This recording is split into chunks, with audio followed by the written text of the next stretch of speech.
his leadership of Grace Kennedy, expanding, as you alluded to, into significant markets, including Africa, deepening ties in the United States. Indeed, under Don's leadership, Grace Kennedy's revenue increased from Jamaican $58 billion in 2011 to approximately $155 billion the year of his passing. And in so doing, the nexus between how well the private sector is doing the country's economy is well known. He played a great part in assisting the turnaround of the Jamaican economy. Don Webby was a man of strategic vision. He championed the listing of Grace Kennedy on the stock exchanges in Jamaica, the United States, Trinidad, Barbados, and the Eastern Caribbean. In my many conversations with Don over the years, he often said, one of the greatest things a citizen can do is to give service to the public sector, or to give public service.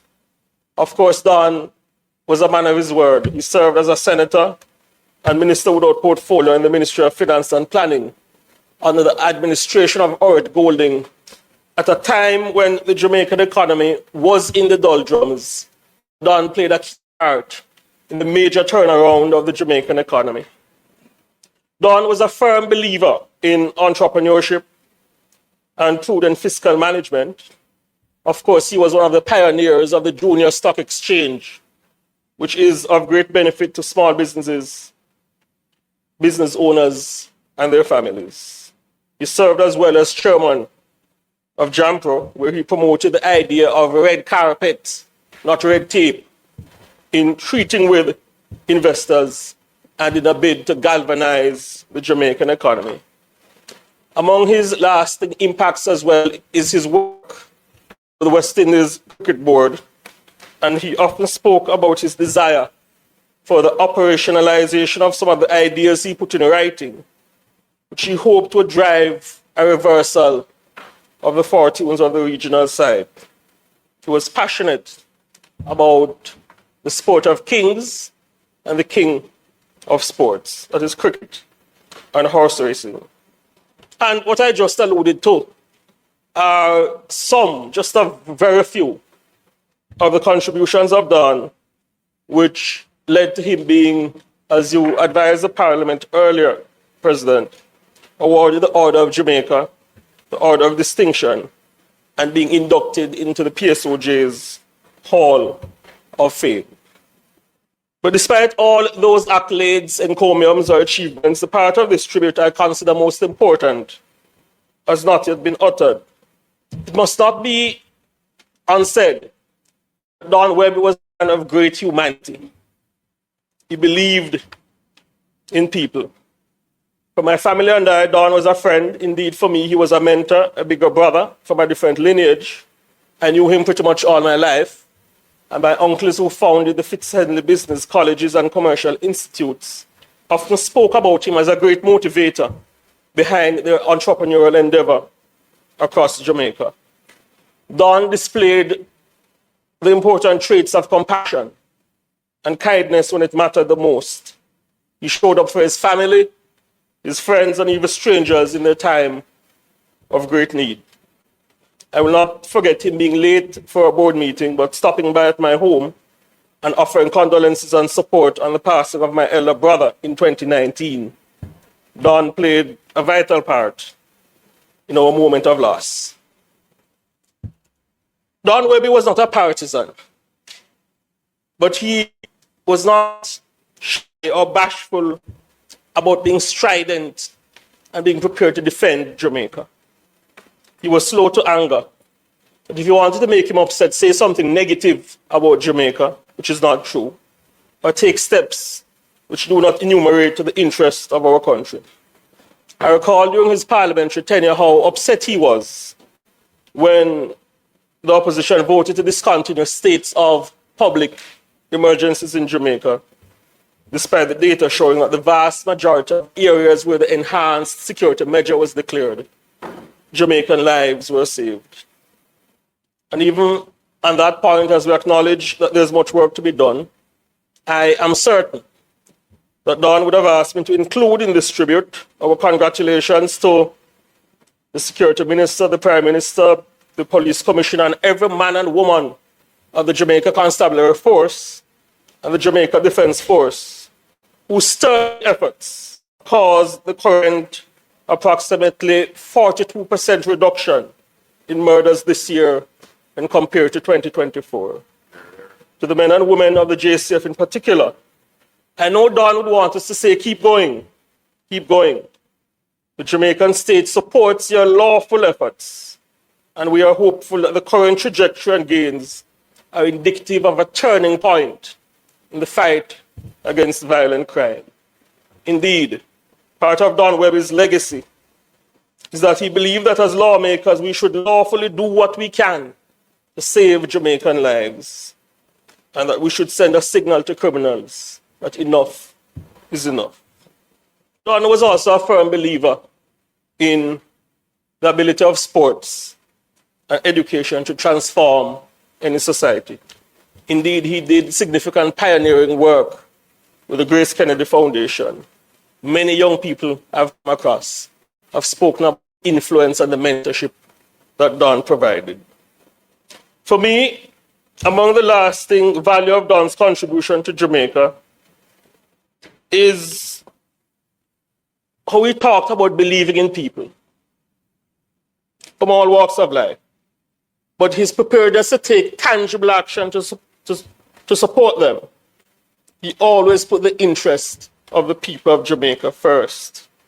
The tributes offered on the occasion of his passing by entertainer Ding Dong, Olympic medalist Hansel Parchment, and the undisputed greatest of all time, Ambassador Dr. the Honorable Shelley and Fraser Price, all speak the measure of the man that was Don Webby, and his impact and his belief in the potential of our Jamaican people, regardless of their background, class or creed, or their struggle.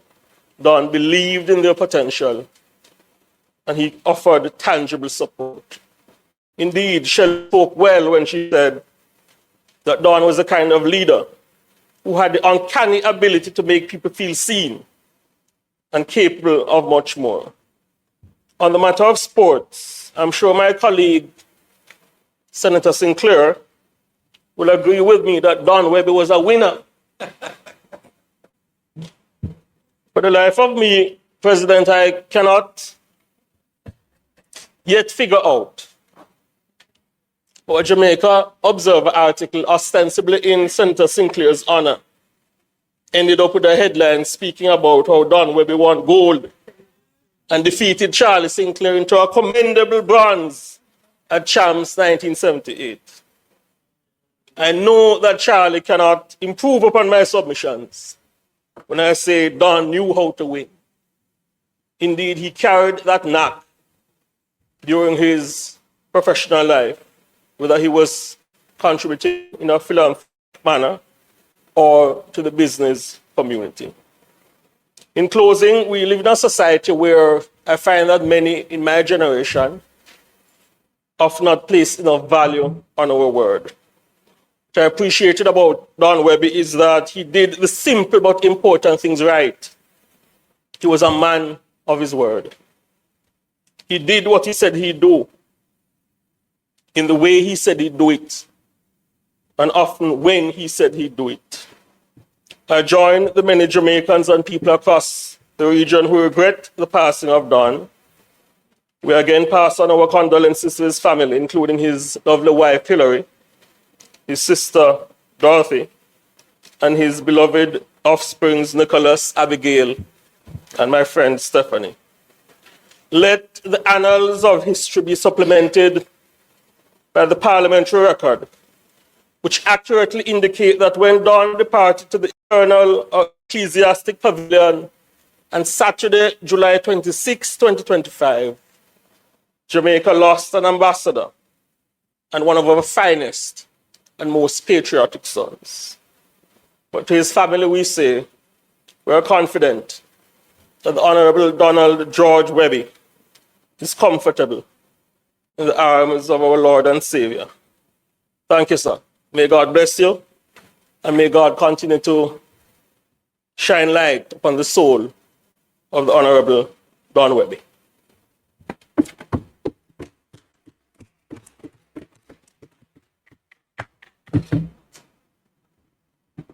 Senator Morris, recognized from a place other than your own. I had suggested already that you were recognized as such. Thank you. Thank you very much. No. Thank you very much, Mr. President. I do rise to make my tribute to the Honorable Don Webby, who served with distinction in this chamber and in our nation. And I must say, Mr. President, before I venture into the substance of my presentation, that Senator Fitzhenry, in his presentation, alluded to a situation where he is hardly agreed with by members of the opposition. And I was just about to agree fully with his presentation until he ventured on the pathway of the state of emergency.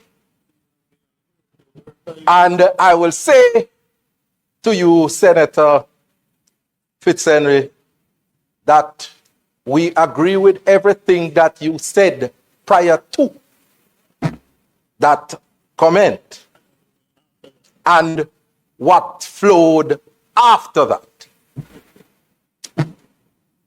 Mr. President, Don Webby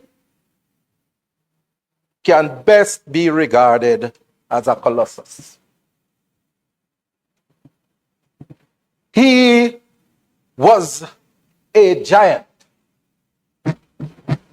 He was a giant in every sphere of his life, whether it be in business, in sports, or it be in his contribution to the Senate. And I say we not often agree on all the points that he made in the Senate. But we understand the dignity and the decency of the man.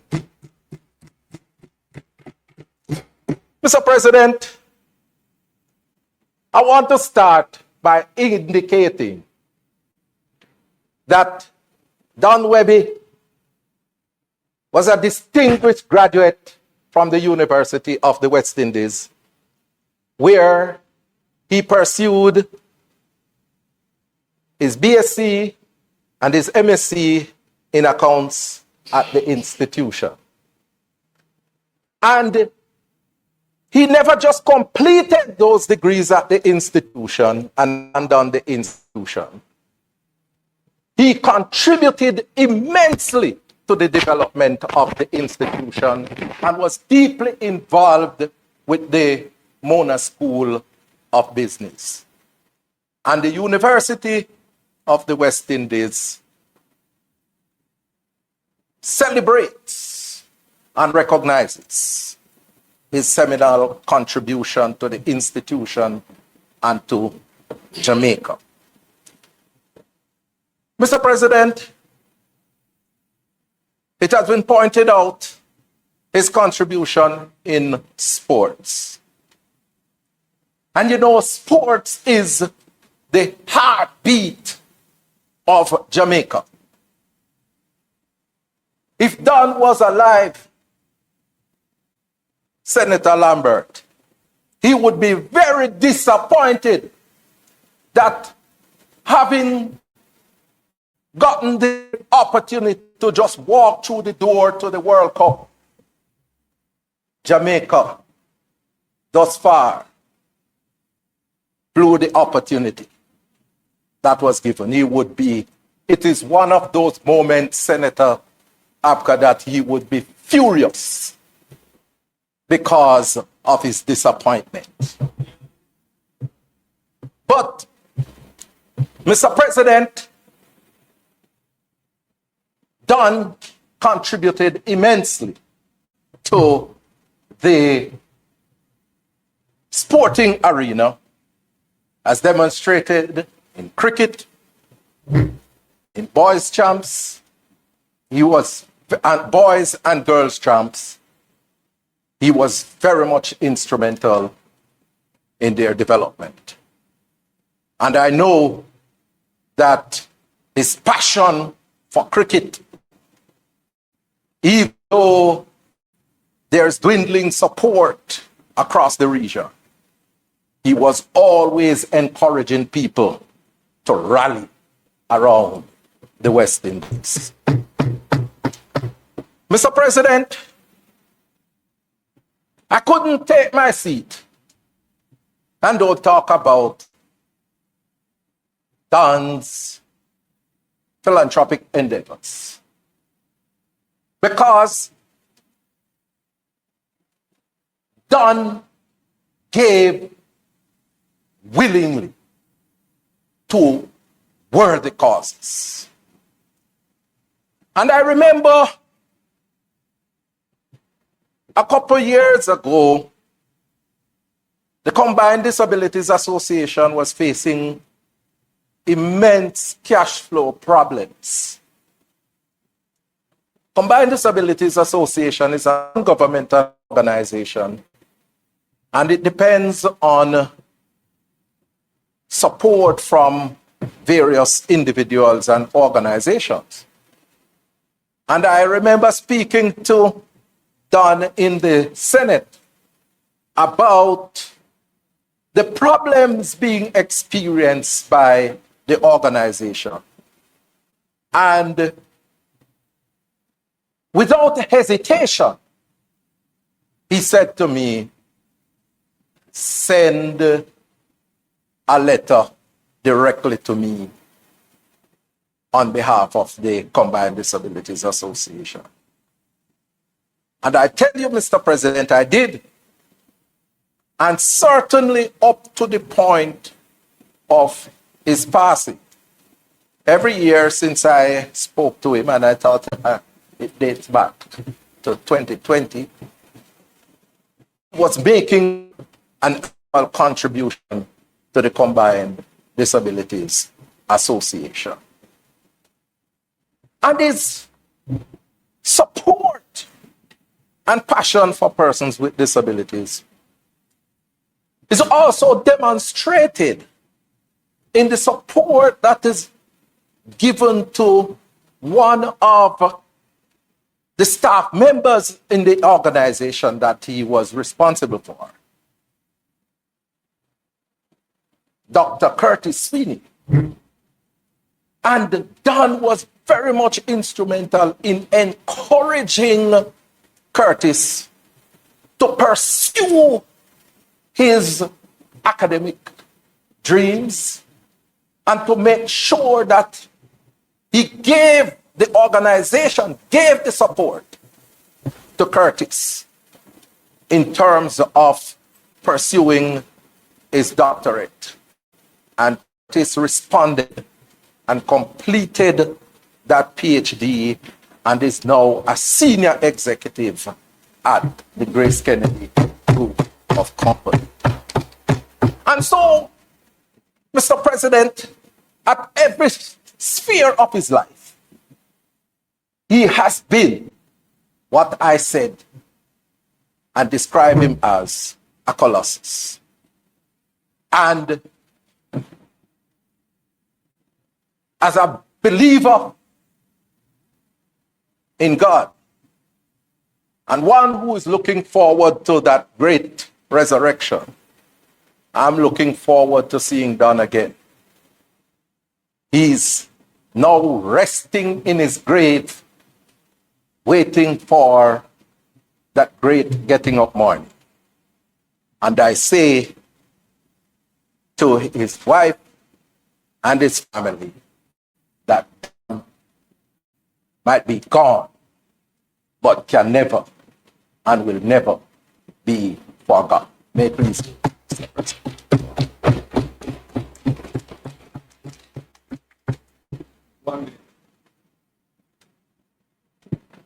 Minister? Mr. President, permission to speak from a seat that is definitely not my own.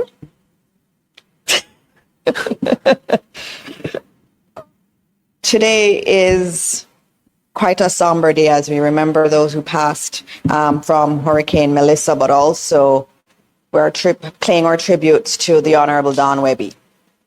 Don was an exceptional man. And I actually now realize that I met him before I really met him. His mother taught me Spanish at Campion College, and she used to talk about her children.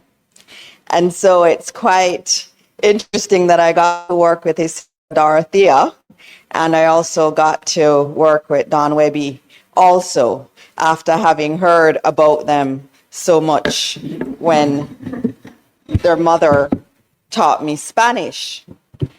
And it's not her fault that my Spanish isn't great. It's definitely not her fault. But when I... Exactly, like we saw in the house, right? When I met Don officially many years ago, I was so happy to meet him because he was one of those persons that you see on your TV all the time and that you just admire.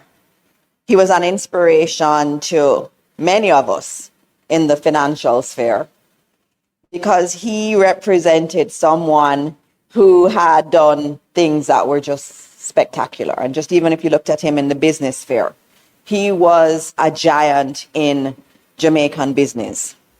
And what was really great when you looked at him and look at Grace Kennedy and even the legacy he's left in Grace Kennedy is that he was building a company that was respected globally.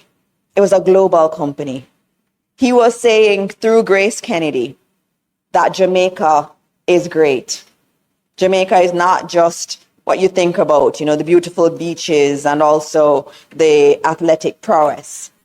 We're great at building global brands and global businesses.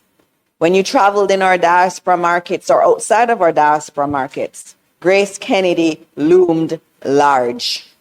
And a lot of that was because of the work of Don Webby. And I know as a young executive in the private sector, I looked to Don for an example.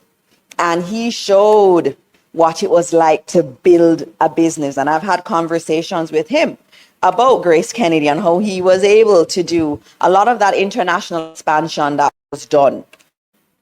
And he always was willing to give of his time to younger persons in the business sphere. He was always generous with his time, and we learned so much from him. Another example I learned from him was the importance of service and the importance of going outside of yourself. He was doing really well in Grace Kennedy.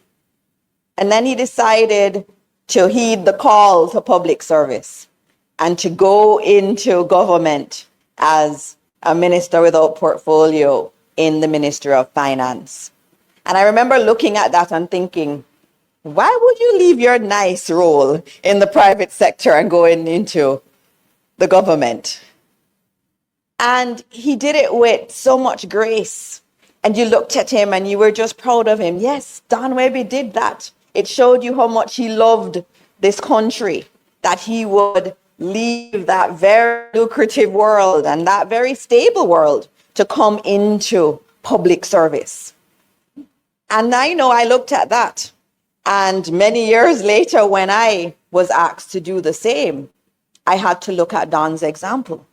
And Don said it could be done, and he showed it could be done. And so I decided to do it because of that example of Don Webby. And so I'm here because of that example. And I say it all the time, the way we change things, the way we change our country is through persons doing things that may not have been done that way before. And Don was a great example of leaving behind the private sector for a while to come and give service to our country, and it was tremendous service that he gave. When I came into the Senate, he spent time talking to me about how the Senate works and also about how to treat with matters that would come. He never needed to do that. He had so many things going on in his life, but he decided he would take time to help me to adjust to being a senator. And I will always be grateful for that. After every time I spoke in the Senate in the early parts, he would call me after and he'd say, "You did so good today." And that encouragement meant so much to me. And that says a lot about this man. And at that time, he would have been treating with his illness. He had so much going on, but he still found the time to take up the phone and to encourage a new young senator. He also understood that young people were the future. And I always say that. But he didn't just say it, he did it. Through all the work that he did, Boys and Girls Champs and other initiatives and scholarship programs that he initiated, he showed us that truly the way to get Jamaica to the kind of future that he dreamed for us and that we dreamed for ourselves was through really working with our young people. He understood the importance of sports, not just in and of itself, but also because it taught the value of excellence and the value of discipline. And he always said that if you pursue excellence and you're disciplined in it, that you are going to go places in your personal life, but also as a country. If those values epitomize the way our young people pursue their lives, that we're going to have a better country. So it wasn't just Boys Champs for Boys Champs' sake. It was because he truly, truly loved this country. And so in Don Webby, we see what it means to be a strong Jamaican, to be someone who truly loves your country, that you put aside personal gains so that you can help to build the country that you dream of. He has taught me a lot, and I hope that in my time in the Senate, I will be able to navigate it with the kind of poise and grace that he has been able to do so. And as we think about Don Webby today, let us all commit to continuing in his legacy of focusing on our young people, of instilling values of excellence and discipline, and in doing everything we can to take the vision of Jamaica, a bright Jamaica, a prosperous Jamaica, forward. May his soul rest in peace. Thank you, Minister. Senator Brown. Thank you, President. I rise to join in the tribute to a visionary, a patriot, a man who truly loved and served his country, Don Webby, OG. Let me again pay my own condolences and that of my family to the Webby family, his sister, his children, his wife Hillary, who worked very closely with my own wife in another organization elsewhere. And Dan and I would often joke about what each wife was saying about the other and about himself and myself. And it was cordial, always cordial. I want to also tribute condolences to the Grace Kennedy family, of which Dan was a critical part. And is Camille here? Camille is not here.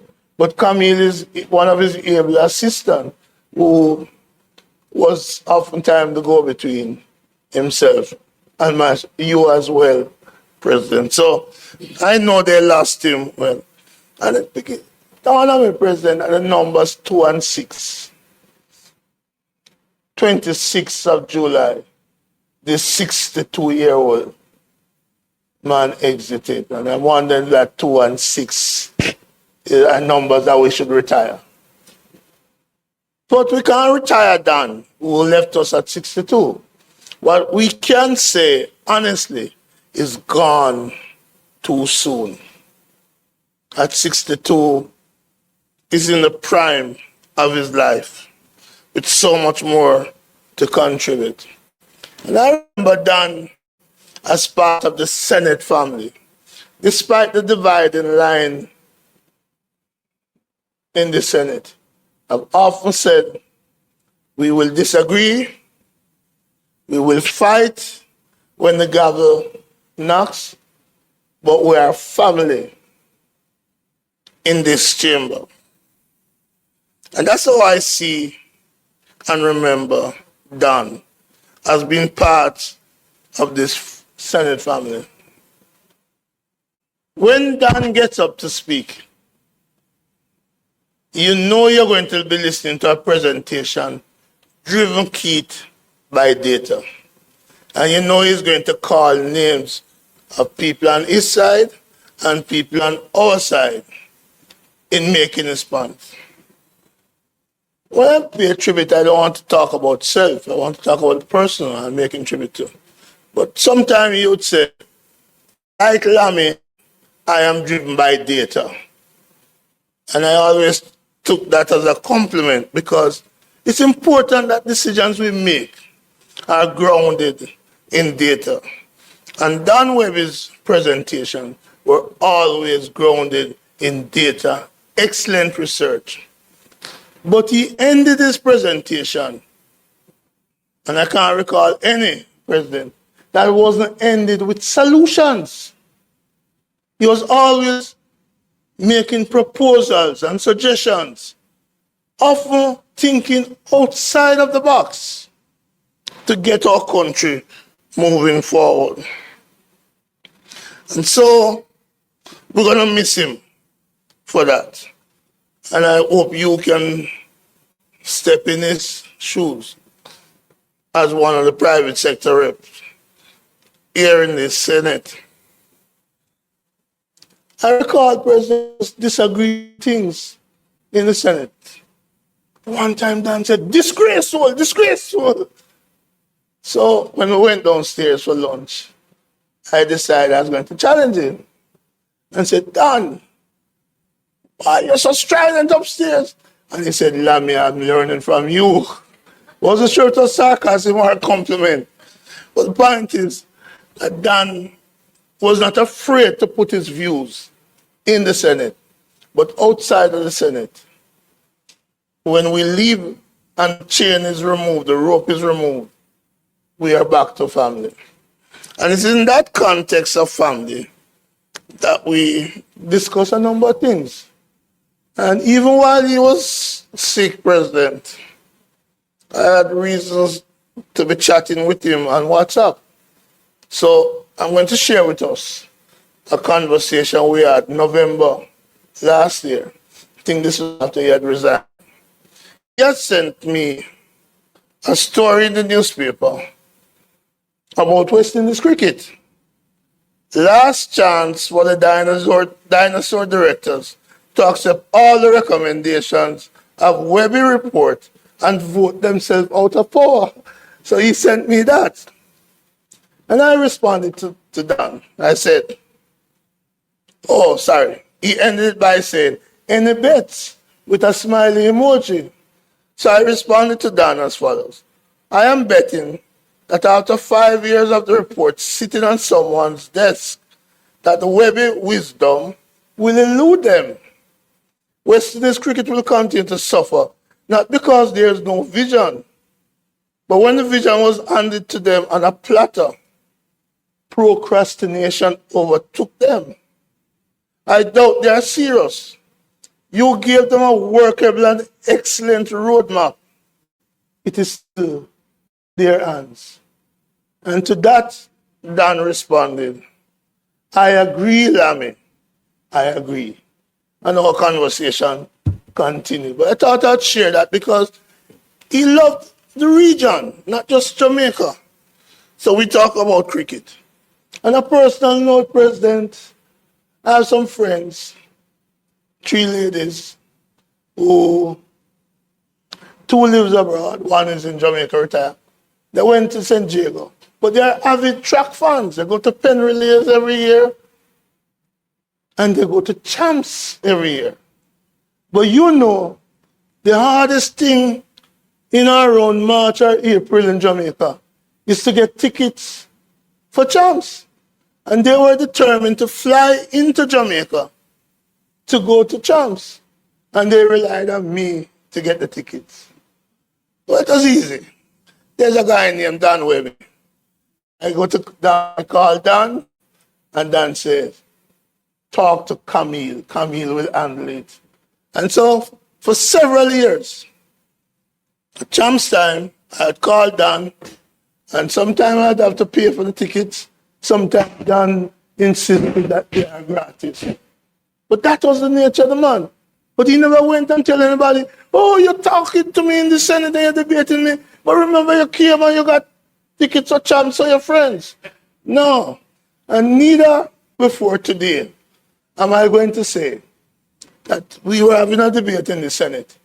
And I mentioned a trip I made to St. Elizabeth.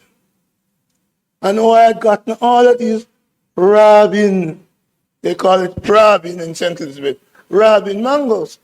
And Don expressed his love for Robin mangoes. So I had to go home. Reluctantly, I picked out the best dozen I could find and delivered them to Harbour Street, where I'm sure Don, I know he received them, and I'm sure he enjoyed them. But that's the type of relationship we had. And that's the way we interacted. Fierce debate on the floor of the Senate, but family before and family after. I remember Dan insisting, Frank, that the overseas Jamaicans of 2nd and 3rd generations should be brought to Jamaica. And I remember him bringing a set here to this Senate. So his love for the country, there's no doubt about it. His vision for grace continues, and the legacy has been passed to Frank, but it came from the great Carlton Alexander, through Rafael Diaz, through Doug Urine, through himself. And grace is strong and stronger today because of the service of people like Dan and those who went before him. And the baton has been passed in true relay style to Frank. Because one thing that Dan reflected on was succession planning. Succession planning while he was still junior, that led to him, and succession planning after, so that there'd be continuity. He was a visionary. We're going to miss him. Gone too soon, I've said about this patriot. Above all, President, he was a wonderful human being. And you want to see the real Dan Webby? Go look for a guy in the crowd at the stadium, just in a t-shirt and a ganzi and jeans, down to earth. Anyone would come in and not recognize that that man is the one who has sponsored so many great athletes, so many gold medal winners. He didn't take himself too seriously. He just simply taught himself as a servant of the people. He served well. He deserved every honor that our country has bestowed on him. My friend, I suspect the angels have already welcomed you into paradise. We will miss you. You're gone, Dan, but you're not forgotten. May it please you, Mr. President. Thank you very much, Senator Brown.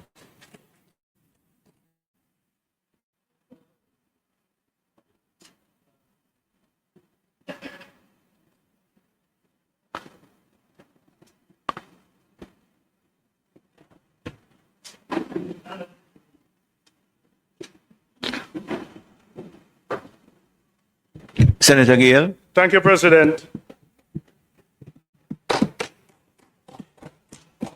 You know, Senator Brown, Don Webby would be very proud of you today. And I will tell you why later in my presentation. You know, I want to acknowledge and recognize his immediate family and members of the Grace family. And I offer my continuous condolences, because today we honor a Jamaican whose service to this honorable Senate and his national life has been defined by integrity, discipline, and unwavering commitment to Jamaica. Senator Webby served this chamber with distinction. His contributions were always measured, well-reasoned, and grounded in genuine desire to see Jamaica realize its true potential. You know, President,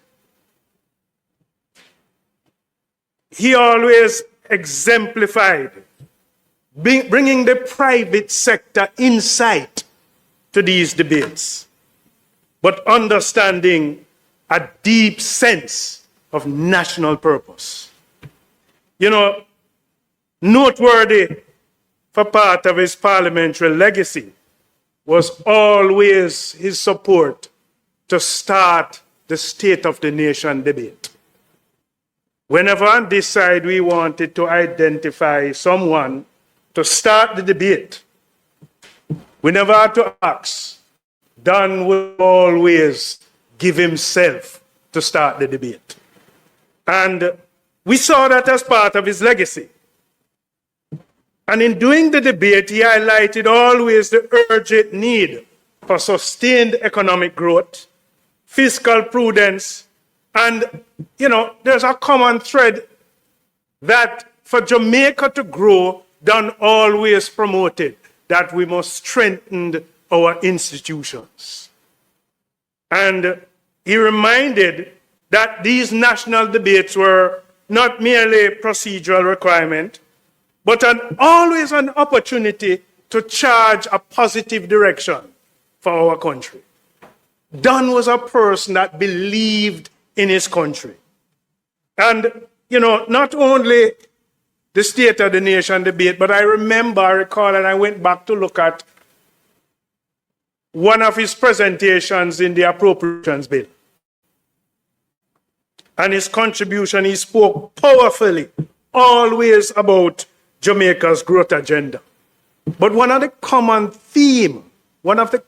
thread in Don's presentation was always around the need for productivity in Jamaica and how we measure productivity. If there was one voice in this country that spoke about national productivity consistently, it would have been Don Webby. And he must be remembered for that.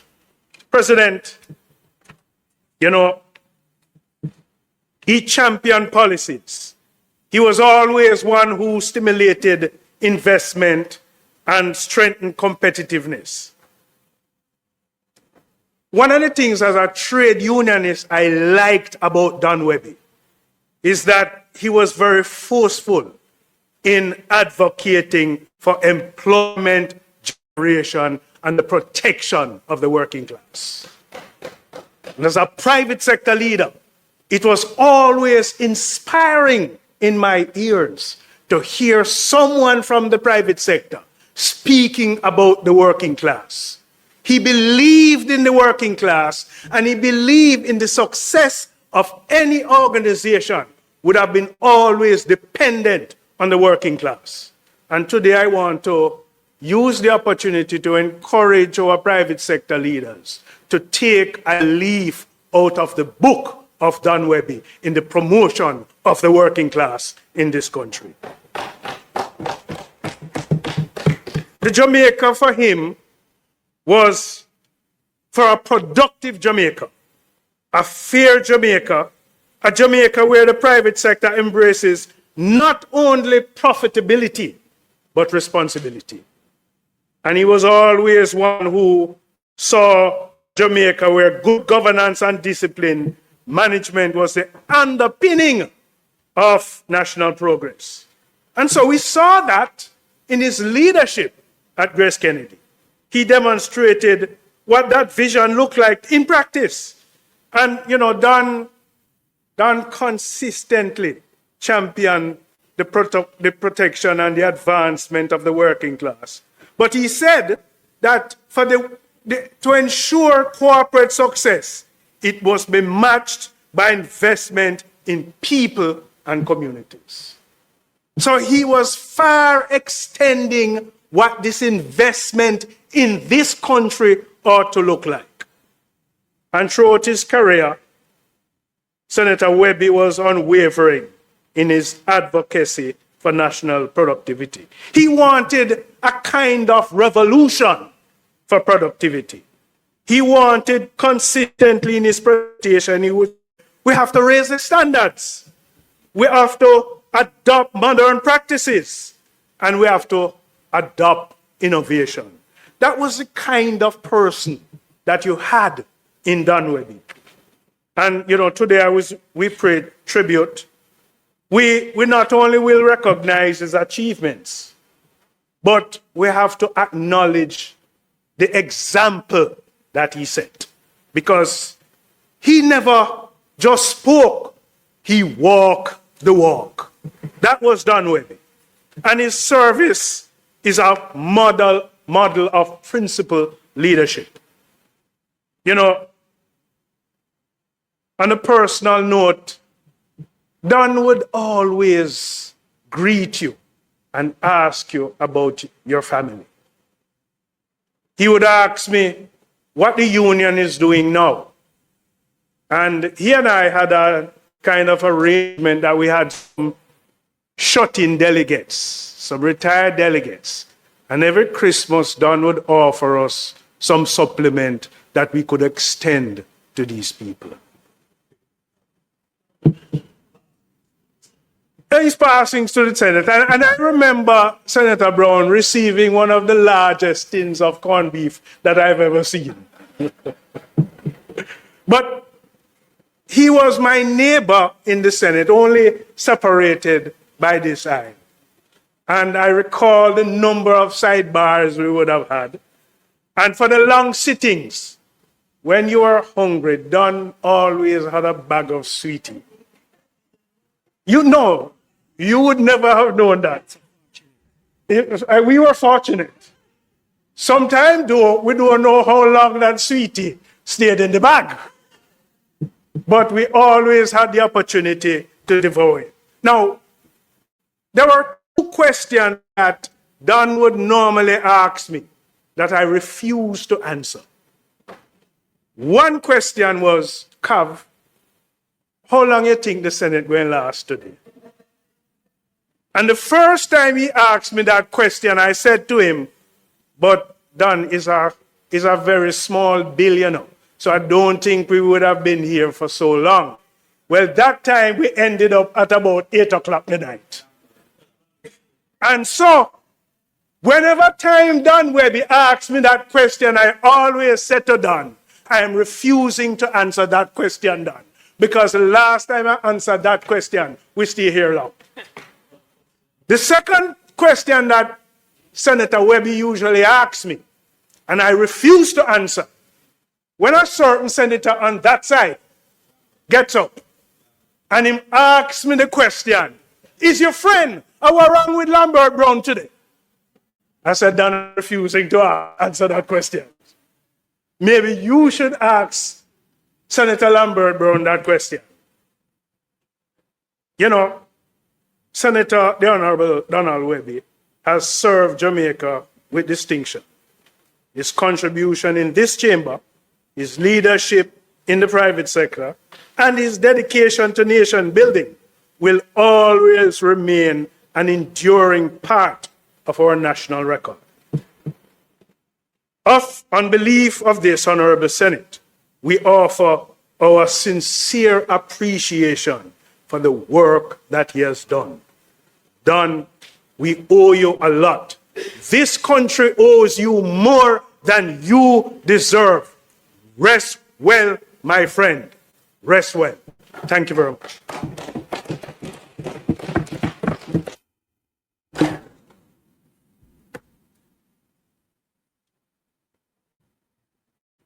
Thank you very much, President General, Senator Gale, Senator Small Ferguson.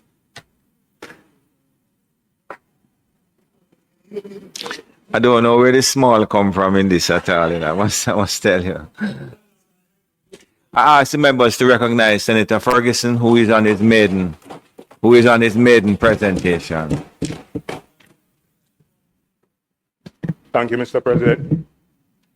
But I don't expect you to be overwhelmed by the occasion because your father has a long history in this parliament, and I'm sure that some of his experience would have worn off on you. So welcome to the Senate again. I hope so, Senator Mr. Ferguson. President. Thank you very much. And your father and I are friends, by the way. That's good. I hope it will be the same for us, I'm sure. It's going to be the turn on treats you.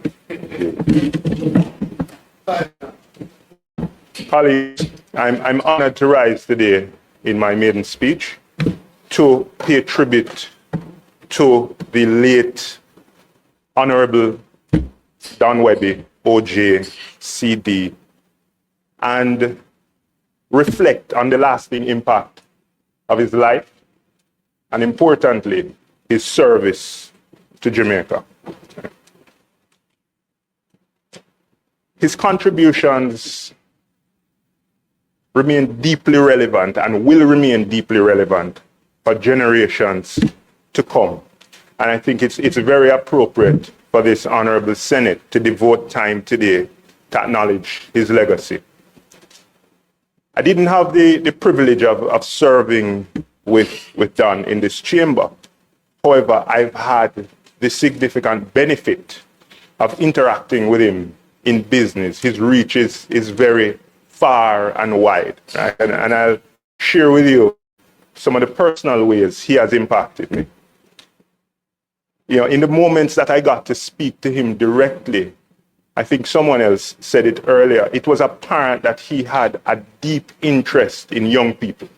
Right? And as a young man coming up in business, he oftentimes took the moment to greet me and to ask me a question. How are things going? What's going on your side in business? And that stood out to me as an up-and-coming youngster. I mean, in those moments, there are several things that stood out.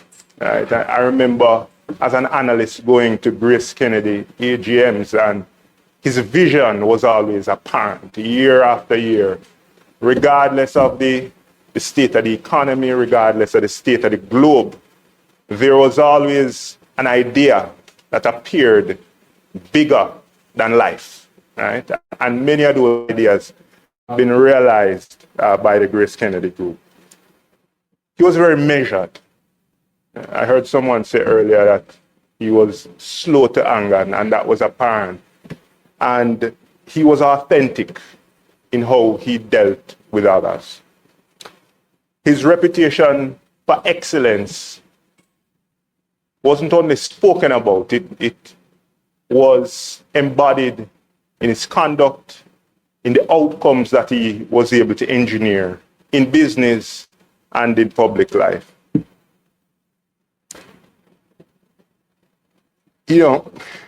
I spoke about the personal impact for me, and there are two things I'd share. I've spent several of the last years working with a lot of Grace Kennedy alums, right? Even though I didn't work at Grace myself. So you can appreciate, Frank, that Don is a constant feature in our conversations, right? And the wisdom that he has imparted as osmosis itself to me as a professional. I want to thank Don for that in the afterlife.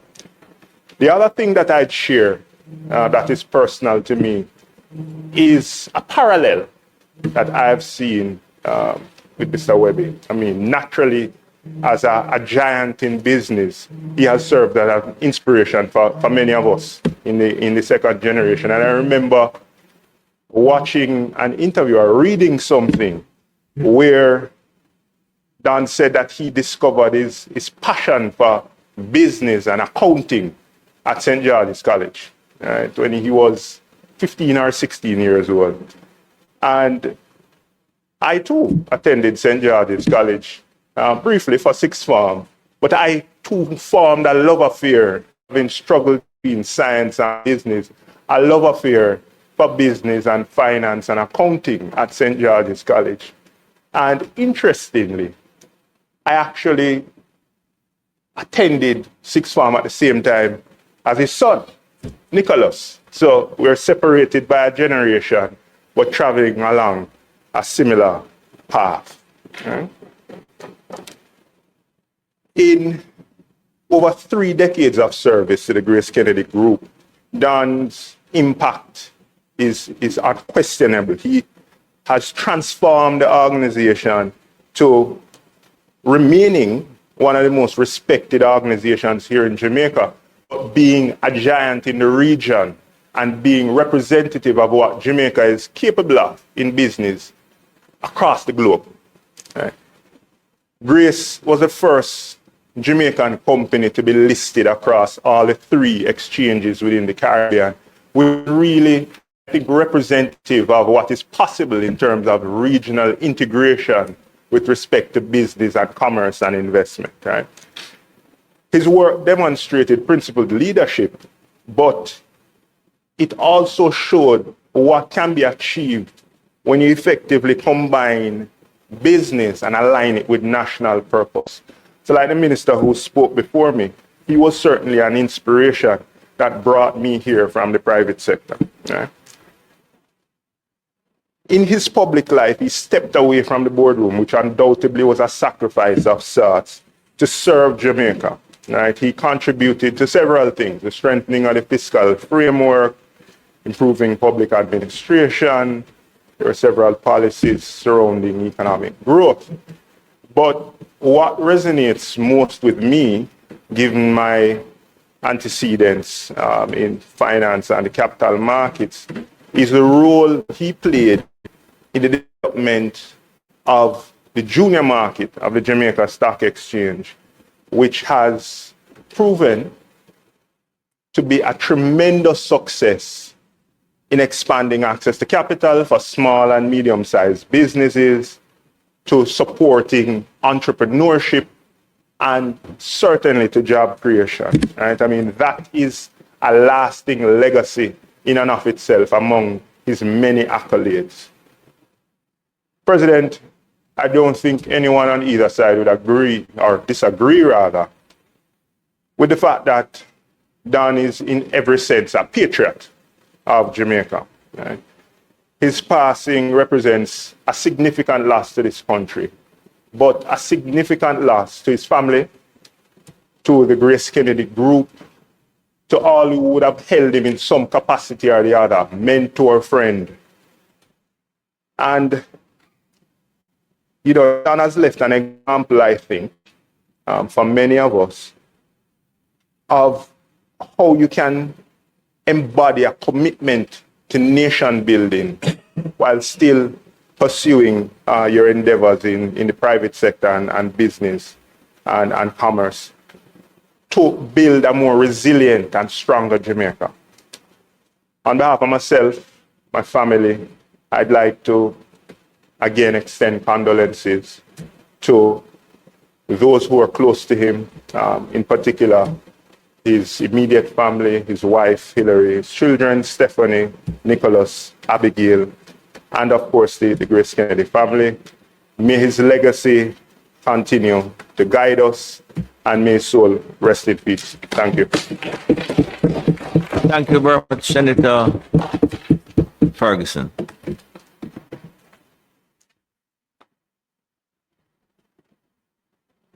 Senator Sinclair. Thank you, Mr. President. Mr. President, as I rise to make my contribution and tribute to Senator Don Webby. I wish to, first of all, recognize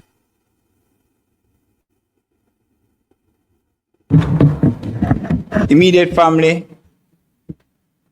his wife, children, as well as the Grace Kennedy family, and to express my condolences on his passing. Mr. President, Senator Fitzhenley, in his contribution, spoke to a connection that I had with Don Webby. I am getting into the story, sir. We met many years ago, and I would want to believe many persons who are in this chamber would not have met Senator Webby as early as I did. The meeting that I had with him is not one that would normally be associated with the name Don Webby, because Don Webby is known for his corporate involvement for the main part. My meeting with him was on a track at National Stadium in 1970, I think you said 78, I believe it was 77. Yes. How could he forget?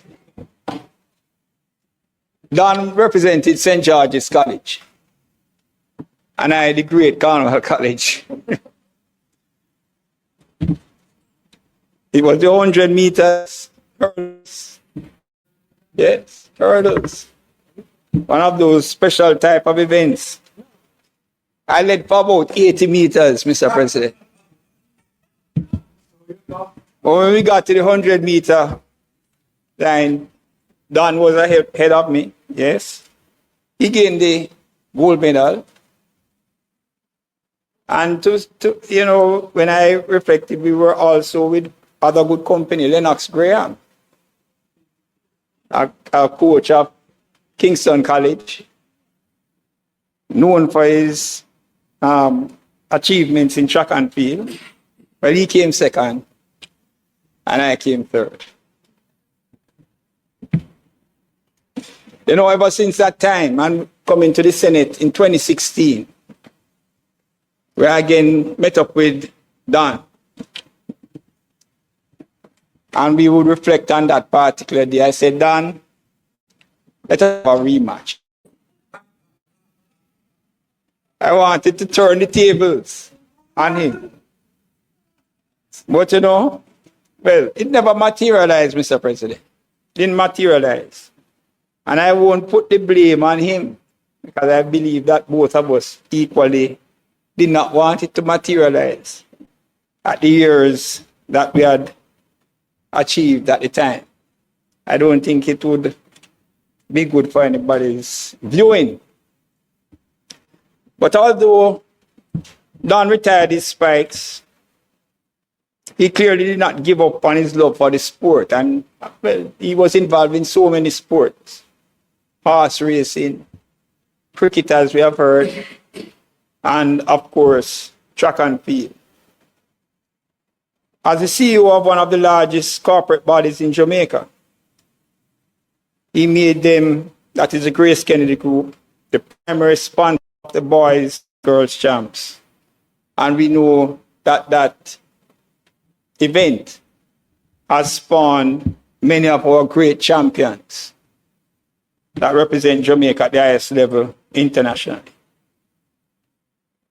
And Don did not just ensure that cash was put. He turned up at the events himself. And I believe that presence was an inspiration to those who were looking to say that somebody really cared about what we were doing at these events. And not only was he present when his voice had to be heard on any issue that related to the boys and girls champs, issues primarily that, and in one particular event when he spoke out because of an issue that touched upon what persons were debating, was one involving a disciplinary matter. And Don spoke out after many others have spoken, but one he said what he had to say, the waters were calm. And that was done. Mr. President, he ensured that our top athletes became ambassadors of the Grace Kennedy Group. And they in turn would become mentors and a source of inspiration and support to other Jamaicans. And being from Montego Bay, Brianna Williams was one of those ambassadors. And she has connection with the city of Montego Bay. Her parents are from that city. And she has been into several of the communities, being supported by the Grace Kennedy Group in being a mentor to children and to provide them with support in other areas. Mr. President, Don was a giant in the private sector and equally made his contribution to public life as a minister of government and as well as a senator. And many have spoken about his involvement in those two areas. And as someone who intends to be concise, I can just say ditto. I concur, and I have nothing more to add because much has been said in respect to his involvement there. I admired his passion, his gentle and calm demeanor, his compassion and advocacy for integrity. As a member of the Senate, he considered bills and he was objective, not partisan. He didn't get that from that. He was not clouded by partisan consideration, Mr. President, but what was the best interest of Jamaica and its citizens. Don could easily be described as the ultimate patriot. On every occasion that we met, he wanted the details of the latest happenings in Montego Bay and Western Jamaica on a whole. And I had to ensure that I provided accurate information because although Don was from the east of Jamaica, he seemed to have known everything that was taking place in every nook and cranny. And he tested your knowledge on it. But he showed great interest in what was happening in Montego Bay, and I got the impression that he had a special love for Western Jamaica. And I want to believe if Don was present with the passing of Medisa, that he would have reached out, not only himself, but through the Grace Kennedy Group, in ensuring that the hardships that is being currently felt by many in that part of the island would be lifted by his involvement. Don was a man for every season. He exhibited love for people, he exhibited love for country. And though he walked with kings and queens, he never lost the humble touch, Mr. President. So as I reflect on his life and his contribution, I'm reminded of that famous quote of President John Fitzgerald Kennedy. And I quote, "Ask not what your country can do for you, but what you can do for your country." I think that was the mantra of Senator Don Webby. And Don did a lot during his life. And he's deserving, as Senator Brown said, of every award and accolade made to him. I salute Don Webby, and I believe that his legacy will live on, Mr. President. Thank you very much. Thank you very much, Senator Sinclair.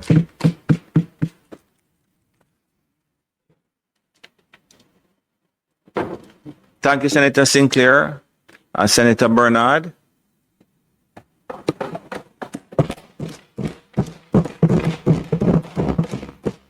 Welcome to your feet in your maiden presentation, Senator Bernard. Thank you, Mr. President.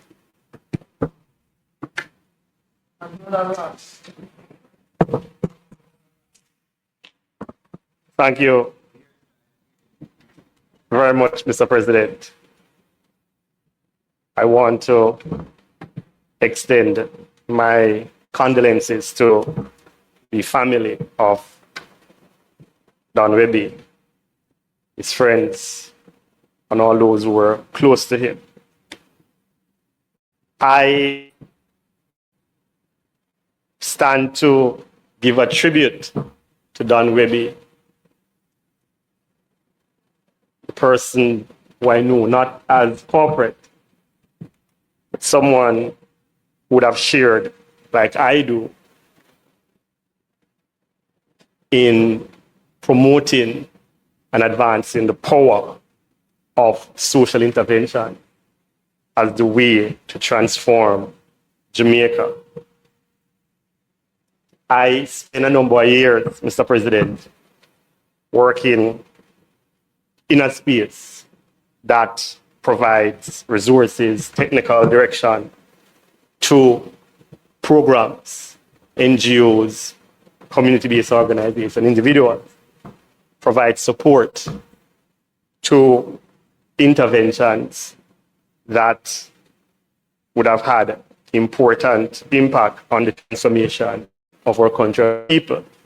And it is in this regard that I would have interacted with Don Webby, but not through this Grace Kennedy Limited and the CEO, but in our support during my tenure, previous to now, to organizations like the Grace and Staff Foundation. And so I came to know of him. We would have interacted in many spaces, outreach primarily, mainly launching social intervention programs. And I would have also interacted with the people who would have worked with him at the Grace and Staff Foundation. And I want to describe him in a particular way that we'll talk about social interventions in the academy. And Webby would have used strong business principles to create social value.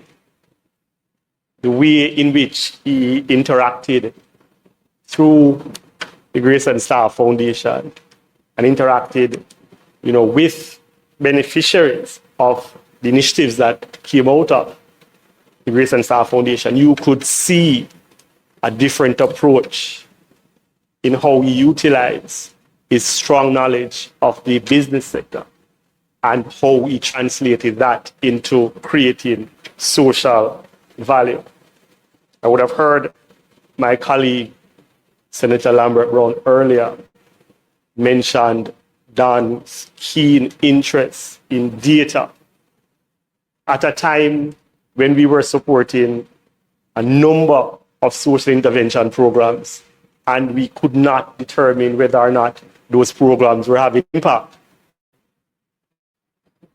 Don had an important phrase that he would oftentimes use, and he would say, what gets measured is what gets done. And at that time in the space, we were talking a lot about evidence-based programming.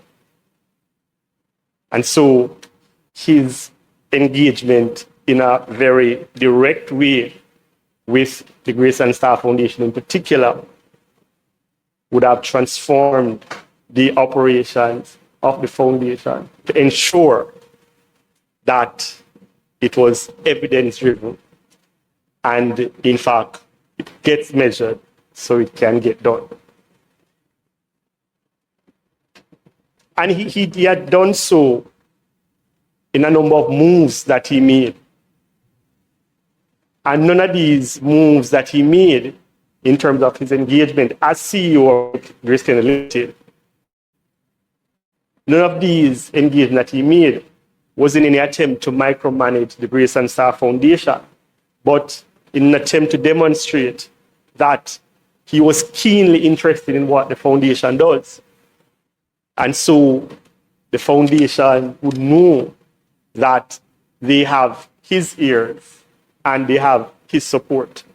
Two of the things I think that stood out at that time was his decision to have the manager, the CEO, as it is now, report directly to him. And when the opportunity presented itself, he took on the role as chairman of the Great and Star Foundation as well.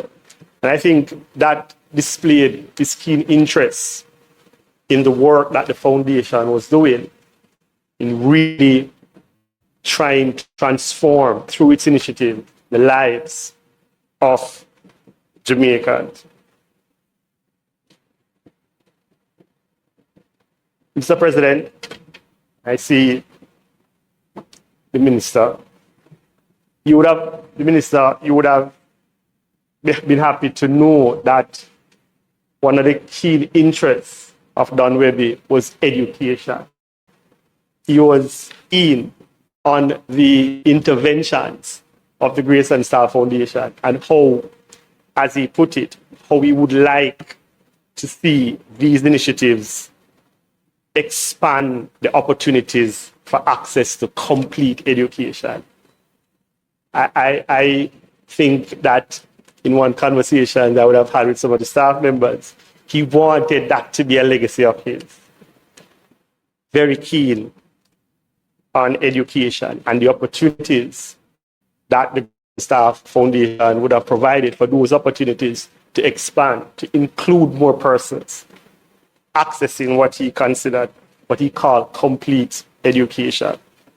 And so he would have worked closely with the team and designed a full suite of education intervention, social intervention programs that include field support, psychosocial support, parenting support, and academic guidance. But the important thing to note here is, again, committed to evidence-based programming and wanting to stay true to his mantra that what you get measured is what gets done. He worked closely with the team to increase the number of beneficiaries under this sophisticated comprehensive education intervention program from 500 to 1,000 between 2018 and 2020. And he pushed hard, worked hard with the team, and they did achieve it. Having served or having only 500 beneficiaries under the program in 2018, in 2020, it increased to 1,000, which was, in my mind, a very, very significant achievement, and his commitment to the data. And again, what get measures gets done. As I said earlier, we would have been engaged in a lot of outreach. If you know of the work of the foundation, a lot of outreach. And one of the things that I recognize that he enjoyed a lot, I want to say the most, but I'm going to say a lot, was to serve people. I would have heard from some of our presenters before that he would just be sitting in the stadium in a regular jersey. He wouldn't even know that this was the great Don Webby. But he loved to serve on these outreach programs. And he would encourage his staff, his corporate staff, that is, to join in, to come out with him, and to serve on many of these outreach programs. He particularly enjoyed the Christmas trees, where he would serve the seniors and the most vulnerable. But he would not only serve, he would get to know them and they would get to know him. First name. First name. That's the kind of way in which he engaged. And he enjoyed this immensely. I recall during the construction of the headquarters that Don insisted that an appropriate percentage of the labor comes from the community. He wanted to ensure that they were engaged and they were a part, because that is how he sees the Grace Kennedy Foundation, the part of the community. And it happened because he insisted and he shared that value or that vision of Grace Kennedy to be a truly community industry. Even at the opening ceremony of the new headquarter building, he would have invited a beneficiary to share with all the dignitaries who were in attendance. Again, wanted to project that holistic value of the foundation. And it was something that he would have not had any other way. At the opening of the building, a lot of dignitaries, but a member of the community was given a prime platform to show what Grace Kennedy's holistic approach was and how keen and focused he was on community. He was CEO of Grace Kennedy, but he, again, not micromanaging, he would ensure that people who would have written to him directly with proposals or with requests, that some follow-up was done. Remember, he was always out there, was interacting, people knew him. He would respond and ensure that follow-ups were done because, again, he recognized the importance of what he does for the community and how it is that he wanted to project a legacy. Mr. President, I believed that Senator Webby offered new meaning, if not a new appreciation for the moniker "One Done." Yeah. One done. One done. And this is not in the pejorative, but really in the immense love and the respect that communities show to him, and the love and respect that he gives in return. And so, Mr. President, I joined with my colleagues and I say, hail the man, Don Webby, OJ, CD. May his soul rest in peace and life perpetually shine upon him.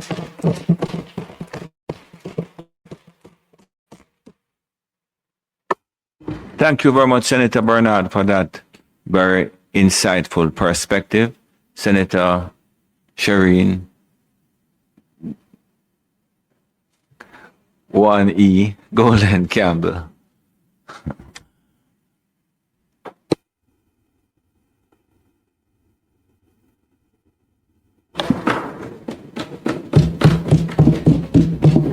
Thank you, Mr. President. Mr. President, I almost feel like I'm going to sort of repeat what has been said here today, but I want to focus on an aspect of Don that I watched for the entire time that I knew him. And that is his example of what I believe patriotism, true patriotism, should look like. Don was always quiet. He wasn't a noise maker, always consistent, always dependable, and always reliable. I do not recall an occasion, however trite the matter was, of calling him, and if I didn't get an answer to the call, I got a return call or a return message, no matter whatever heights he held. He never forgot to offer common courtesy and respect to you, no matter who you were. Don's leadership in business was also, as many have spoken of, not just about profit, but about building a stronger nation, empowering workers, and supporting communities, as we heard in the examples from Senator Bernard. He was very much, as Mr. Morris Dixon said, he was very much about Jamaican industry excelling on the world stage. He used his influence to open doors for others, championing education and sports. But Don was also a proponent and a promoter of integrity in national development. In every role he has held, Don Webby has demonstrated that loving Jamaica means investing in its people, believing in its potential, and working every day to leave it better than you found it. His legacy reminds us that true patriotism is proven not in words, but in actions. And Don's actions have been seen, Mr. President. One of the most noteworthy examples for me, and there have been many that have been shared here this afternoon, is when I think back to September of 2007 and the then formation of a new government, which had just been elected. Don was at the time the deputy CEO of the Grace Kennedy Group. And incidentally, he had been elevated to that position, I think, about a year, maybe just more than a year before that September 2007 election. But he was most definitely seen then as the heir apparent, as the person who would succeed the legendary Douglas O'Reilly. In spite of the challenging demands that confronted him, and Minister Dixon spoke about this being inspiring to her, in terms of his own future and that of his company, he was invited to and accepted the invitation to join the cabinet. And he did it by taking a leave of absence in order to serve as senator and minister without portfolio in the Ministry of Finance and the Public Service. I was fortunate then to know Don, that I in fact got to know him because of that experience, as I served really as a legislative aide to the then leader of government business in the Senate. But Don had made it clear from the outset that he could only serve in that capacity for no more than 2 years. And I'm talking about that part of his service, Mr. President, because the entrance of Don Webby to the cabinet of Jamaica at the time was a strategic move. As early as the mid-2007, that very year, there were clear signs that the global financial landscape was heading into turmoil, with a large number of subprime mortgage companies in the United States then filing for bankruptcy. And even if you recall, the behemoth-like Bear Stearns eventually was forced to do the same thing that following year in March 2008. By that time as well, the contagious effect of the crisis in the US had spread to Europe and Asia. And everybody knows now it became the worst global financial crisis since the Great Depression of 75 years before at that time. Jamaica's precarious fiscal situation and its heavy reliance on the international capital market, as well as the impact that would be felt on critical sectors like tourism and bauxite, left it in a very vulnerable position. And then in came Don Webby. Don's principal assignment in the cabinet was to help Jamaica to navigate this ferocious storm, a task for which his training in finance and his experience as a leader in the Grace Kennedy Group with its global reach would prove to be invaluable. The global crisis, Mr. President, did not leave Jamaica unscathed. Hardly any country in the world escaped its wrath. In fact, all but one of our own bauxite and alumina plants were shuttered. due to plummeting demand and commodity prices, and our economy, in fact, declined by 5.7% over the next 3 years before returning to modest growth in 2011.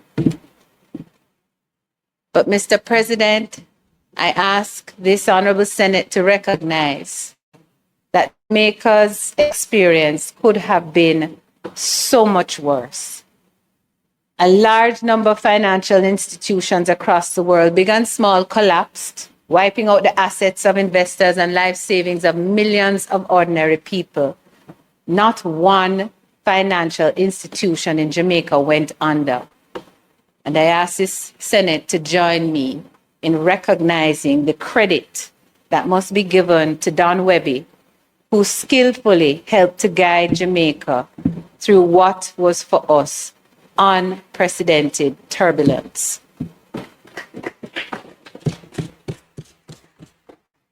Mr. President, Jamaica owes a debt of gratitude to her son, Don Webby, who, knowing him, would probably casually brush that aside and say it was my privilege to serve my country.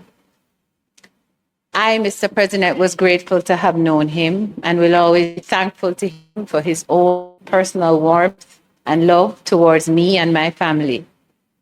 It was mutual, Don. May his soul rest in peace, Mr. President, and may his family always be comforted by his very patriotic legacy. May it please you.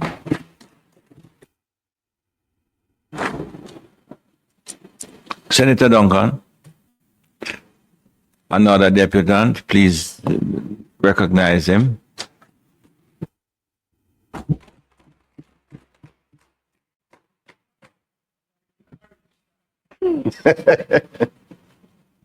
Mr. President,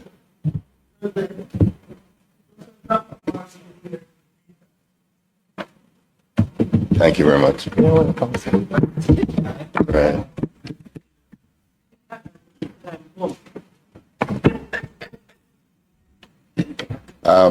Mr. President, sir, thank you very much. Colleagues, the Senate family, because I hear we're one family, one Jamaica family, right? I feel compelled to speak.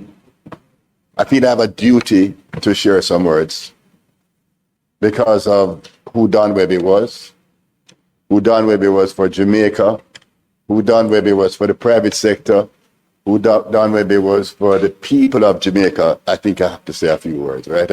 I hadn't planned to speak because they have me so busy as co-chair of this private sector medicine recovery, keeping me really busy. So, we really want, but I have to say a few words this morning. I really stand here on the shoulders of Don Webby, on what he has brought to this house and to Jamaica.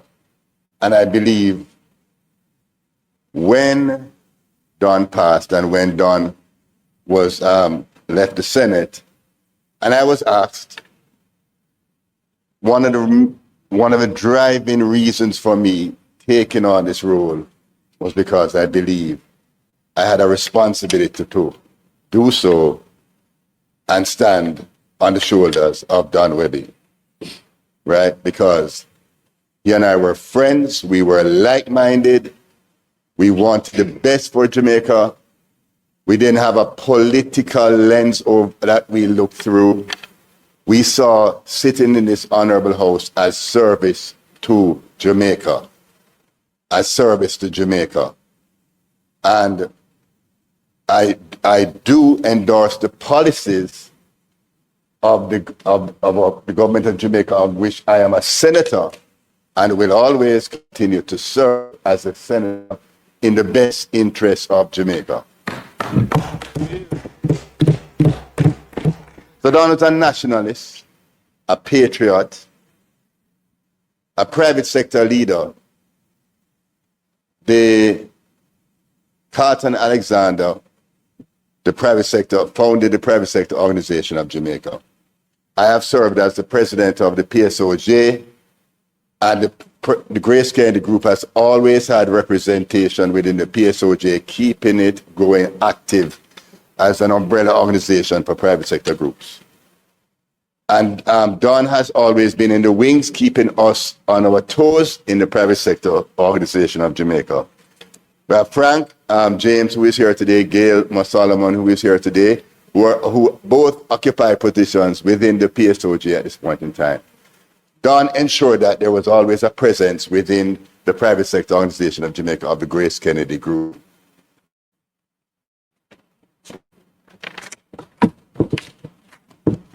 So I have worked very closely with Don on his philanthropic efforts, also my own philanthropic efforts, because Don was a great supporter of even projects like Project Star, which continues to deliver for the people of Jamaica, and the support of the Grace Kennedy Group has been tremendous in that regard. Don's sacrifice for this country, as was said before, putting his career on hold to become a minister in one of the most challenging times in Jamaica's history, in terms of economic history. It is, that level of sacrifice is not ordinary, right? And I remember while he was in the Ministry of Finance, a minister within the Ministry of Finance, I had worked along with the Jamaican financial sector and got alignment and agreement around doing a debt swap, because we did not see that the economy would be sustainable unless we were able to do some kind of debt swap. Right. So I found myself in Don Webby's office at the Ministry of Finance, and I said, Don, and I had a few of the members with me, this is the debt arrangement. And they had no clue, the government did not have a clue that we were working to get the alignment of the financial sector to swap their bonds in at a discount. We presented it to Don. About half an hour later, I was in Bruce Golding's office, right, as the Prime Minister of Jamaica, because this was one of the prerequisites for the IMF deal, which was a debt swap was a prerequisite, but they did not know how to bring that to the financial sector to say, you need to go and swap in your bonds, take a discount, lose a lot of money, so that Jamaica can be sustainable path. This was one of the first debt exchange, then came NDX, and these were important where the financial sector came together, and that's why I'm happy to see Raman over there, because we know we have work to do, right? In terms of how, with the reforms that are necessary for the country to go forward, right? So, as we go forward, and that was very important because that was a critical milestone in one, having a debt swap in the JDX that you could then replicate with the index, which became necessary at a particular point in time. This was on the heels of the fiscal responsibility framework, which was laid out from in around 2010 under the Bruce Golding administration, and then which the further sacrifice and balancing the books and balancing people's life of the Portia Simpson Miller administration that built on, this has been a journey to get us to where we are today, macroeconomic stability. At Don Webby, leadership has been a big part of why we are where we are today. Don and I also share the passion of horse racing, right? So I was really happy to see a few years before that his prize filly, Atomica, was able to win the Jamaica Derby, the Jamaica Cup, and a whole heap of things, and win a whole lot of money, prize money. I have not been able to achieve that as yet. Right? So, I'm really happy for Don because it was passion. Don will be there kissing up the horses, right? in the winning enclosure. I said, Don, you're going to look far there now, my brother. But I'd like to thank his family because to serve in this house, somebody spoke to about this thing can get to all 8 o'clock in the night and even longer, right? That's a lot of time. That's opportunities that, we, as private sector leaders, we have work to do. So the sacrifice that Don made to be here, it was tremendous also, you know. So when he asked the question, what time you think this going to wrap up, right? No, I quite understand. But he was willing to serve in the best interest of his country at the highest level in this honorable house. And for that, I have to pay a tribute to Don Webby again, right? I want to thank his family because I know the sacrifice and the amount of work that Don Webby has put in for this country, for Grace Kennedy, for all his philanthropic efforts. I'd like to thank his family for giving him to Jamaica, right? It is appreciated. So again, I am here standing on very powerful shoulders and building up the powerful legacy of the Honorable OJ/CD Donald George Webby. Thank you very much. Thank you very much, Senator Duncan.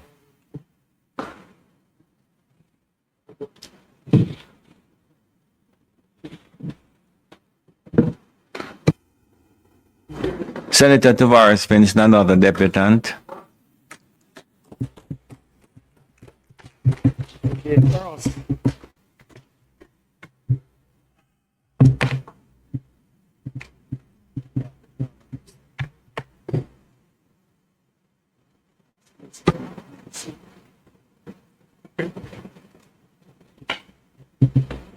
Mr. President, I want to welcome the friends and family of Mr. Don Webby, in particular Yelma Solomon, who I know personally, and of course Mr. Frank James, who our sons play football together. Mr. President, I stand before you today to pay tribute to a man whose leadership, integrity, and vision have helped to shape not only one of Jamaica's most respected companies, but also the direction of my own life. I speak, of course, about Mr. Don Webby, a name that has become synonymous with steady leadership and unwavering commitment to national development. Many Jamaicans know Don Webby as a distinguished CEO, a strategist, and a guardian of the values that guided Grace Kennedy for generations. Under his stewardship, the company had continued to expand its global footprint while maintaining the cultural authenticity and community focus that make it a beloved Jamaican institution. But what has always struck me most about him is something deeper than corporate success. It is the way he carried himself, with humility, discipline, and an obvious love for his country. In an era when leadership is often defined by noise, ego, or spectacle, Don Webby had always reminded us that true leadership is quiet, consistent, principled work. He showed that influence does not come only from holding public office or commanding a microphone, but it can come from being a steward of people, a builder of institutions, and a voice of reason. As I watched him over the years, through interviews, public contributions, and of course, my time serving with him on the JAMPRA board and the example he set within the business community, I found myself absorbing lessons I didn't even realize I was learning at the time. Lessons about discipline, about preparation, about the courage to make decisions knowing that they may not always be popular, but must always be right, Mr. President. Most of all, I learned that leadership is service. Don Webby was always emphasized has always emphasized the importance of giving back to Jamaica through education, community development, and creating opportunities for our young people. And it was this philosophy of service that resonated with me most powerfully. It planted a seed in me, the belief that each of us has the responsibility to leave our beloved country better than we found it. For a long time, I admired this from a distance. I thought leadership like his was reserved for boardrooms, corporate corridors, and major institutions. But gradually, I realized something important. His example wasn't telling me to follow his path. It was telling me to follow my own path, to find a place where I could serve Jamaica with the same sense of commitment. That realization is what influenced my decision to enter politics. I didn't step into public life because I dreamed of power and visibility. I stepped into it because I saw in Don Webby a model of leadership grounded in purpose. I saw that you can be firm without being harsh, ambitious without losing your values, and successful without leaving your community behind. I saw a man who navigated challenges with calm and clarity, who uplifted others and who reminded us that leadership is not a performance. It is an ethic. When people ask me what inspired me to take this journey, I often say that politics for me is simply another avenue to serve my country. In many ways, it is the lessons I learned from observing Don Webby that gave me the courage to take that step. His example showed me that Jamaica needs leaders, both in the private sector and in public life. We are guided by integrity, accountability, and a commitment to long-term national growth. He taught me that progress is not built on slogans or quick wins, but on hard work, thoughtful planning, and a willingness to put Jamaica's interests above personal ambition. He taught me that leadership is not about being the loudest voice in the room, but about being the most consistent, the most honest, and the most committed. And so today, as I reflect on my own path, I say with gratitude that Don Webby is more than a corporate leader. He's an example of the kind of Jamaican who inspires others to step forward and serve. Mr. President, in honoring him, we honor the values that Jamaica desperately needs: integrity, discipline, humility, and a vision for a better future. These are values that transcend politics, transcend business, and transcend generations. Mr. Webby, thank you for your service, your leadership, and your example. Thank you for showing us that excellence is not an act, but a habit, and that leadership is not a title, but a calling. You may never know the full extent of the lives you've touched or the paths you've shaped, but I stand here today as living proof that your influence reaches further than you can imagine. I choose not simply to comment on Jamaica's problems, but to be a part of the solution. Because of you, I learned that leadership begins with character. I found the courage to enter public life with a sense of purpose rather than fear. Mr. President, let us continue to celebrate leaders like Don Webby, leaders who remind us that Jamaica's future is bright, not because of what we say, but because of the people who choose to quietly, diligently, passionately build it every single day. May his soul rest in peace. Thank you, Mr. President. Thank you very much. And I thank you all the members who contributed to this debate.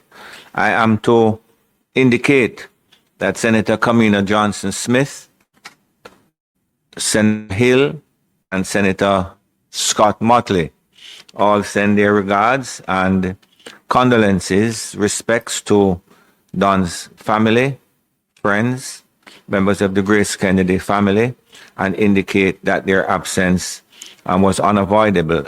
And had they been here, they would have contributed. I ask the members to rise and stand, acknowledge the passing of Senator Don Webby, the Honorable Don Webby, OJ, CD, in a minute of silence.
May his soul rest in peace and light perpetual shine on him.